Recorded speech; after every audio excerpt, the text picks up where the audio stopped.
In this final example of an introduction, Bob Gardner uses the first few minutes to revise previous work to introduce the theme of today's lesson.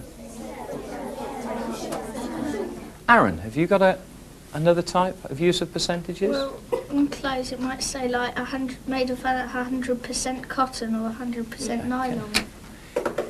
If your top was made of 100% cotton, which it may or may not be, what would that mean about your top?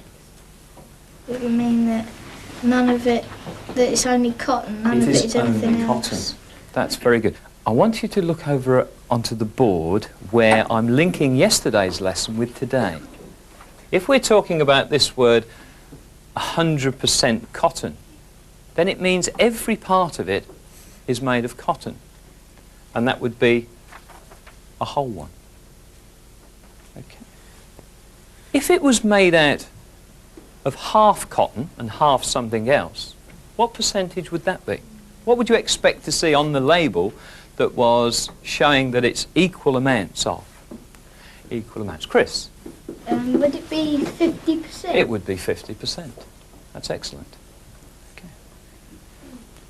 If it was made out so that a quarter of it was made of a certain material, what percentage would that be? Shelley?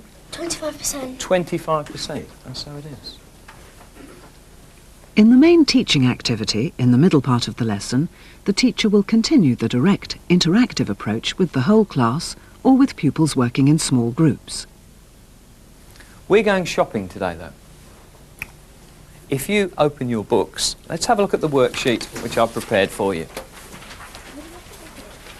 Right, does anybody recognise where the pages come from? Yes, it's a catalogue. Now, the good news is the price is going to be reduced, discounted, often used, 25% off. What was the ways that we were using successfully yesterday to work out the quarter of something? Daniel? Half it and then half it again. Halve it and halve again.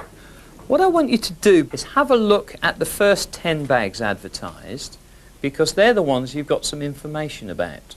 We've got to work out the new price. The working noise in the classroom is something that is important to me as well as the children. If you get children to work in silence, they can't develop the mathematical language. And so what you want to do is get them really involved in the maths, get them talking about the mathematics. And it's the old adage, you don't really understand something until you explain it to somebody else. 12.75. The price that you actually pay? I think you've already worked it out in your head, and you were able to do that without recording any work. That's very, very good.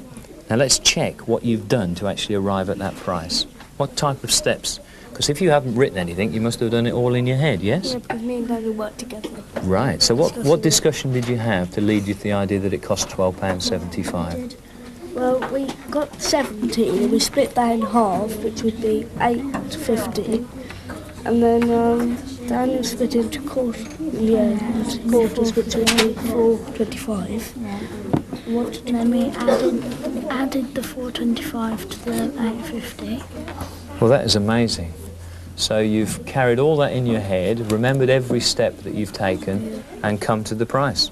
Yeah. So you've gone straight the way mentally from the original price, and you'd be confident of putting down sale price, £12.75. Back at Rockberdine Wood, Mo Carlson is still working with the whole class.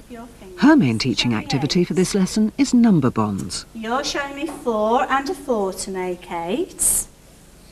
And you're showing me 4 and... Does that make 8 altogether? 4 and 3? Another 4. You've got 4 and 4 that make 8. It's valuable to have the whole class for a maths session to focus on something specific. You can look at the gingerbread men, and I want you to tell me some different ways to make 8. We've already thought of one way because you had 4 fingers plus another 4 fingers. So that's one way of making 8. Sam, another way. 3 and 5. 3 and a 5 make 8. Good. 3, add 5 more. Claire, another way. 6 and 2. So we can have 6 plus 2 more. 6 plus 2 more. Julia, a different way to make 8. You can use 2 numbers or you can use 3 numbers. You can use more numbers. 7 add 1, good girl. 7 add 1 more makes 8. Can you think of a way then? 1, 2 and 4. 1 and 2 and 4. That makes 7. 4 and 2 and 1. What do we need to put onto that to make 8? That made 7. 1 more and 1 more. Good boy.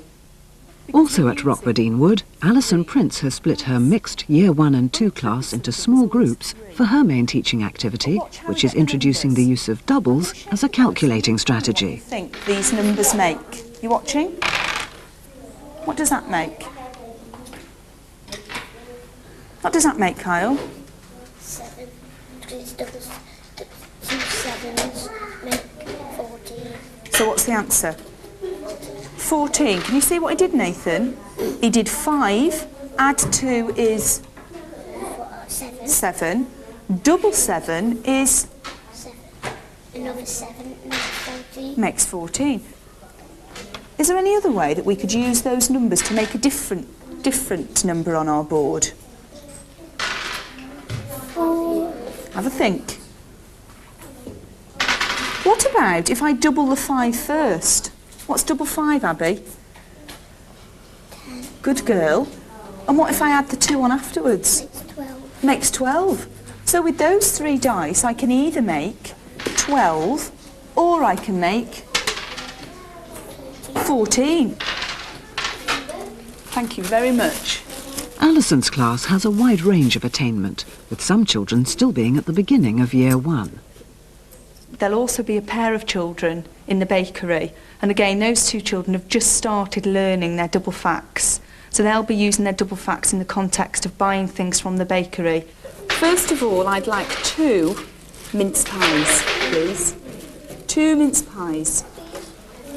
They look lovely, thank you.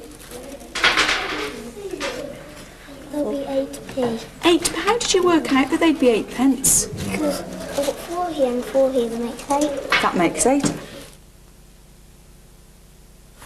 Right, what we're going to do now is just talk about some of the activities that we've been doing this morning. The plenary is the final section of a well-structured numeracy lesson. It draws the threads of the lesson together and